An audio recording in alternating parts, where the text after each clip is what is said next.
बेवफा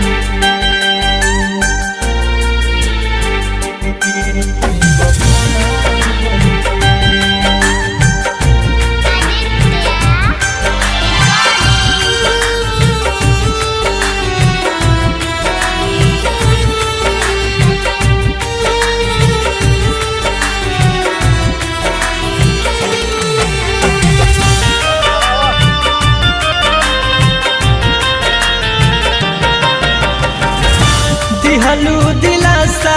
झूठाया सा अपना मन से दिहलू दिलासा झूठाया सा अपना मन के तोड़ दिलू दिल जार जा बेवफा बन के तोड़ दिलू दिल जार जा बेवफा बन के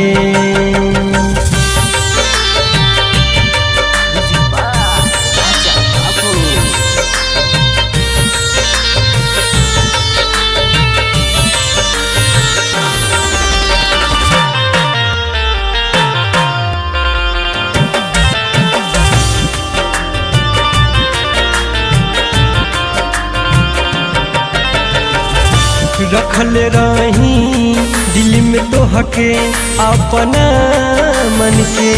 कैलू तू छल हमसे काहे बेवफा बन के आ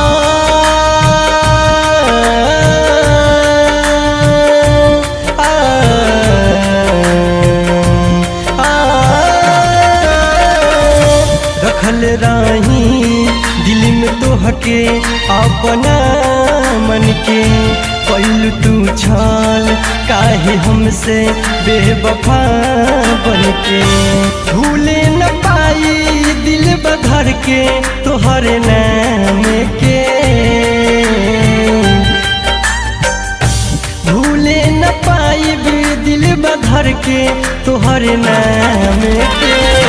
तोड़ दिलू दिल जार जा बेवफा बन के तोड़ दिलू दिल जार जा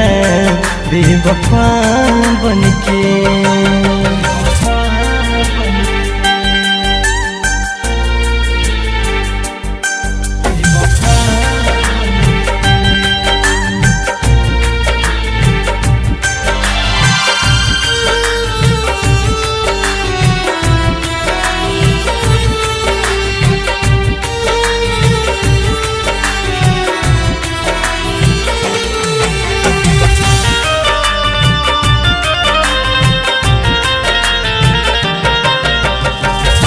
तोहारा बिना कैसे जियम जाए हर जाई नाही मिलबू तो जहर खाके हम मर जाई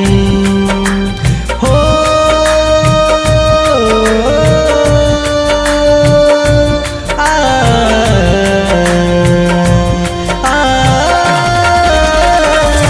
तोहारा बिना कैसे जियम जाए हर जाई नाही मिलबू तो जहर खाके हम मर जाई राजकुमार विपिन के अपना मन के राजकुमार विपिन के अपना मन के तोड़ दिलू दिल जार जा बेवफा बन के तोड़ दिलू दिल जार जा बेवफा बन के।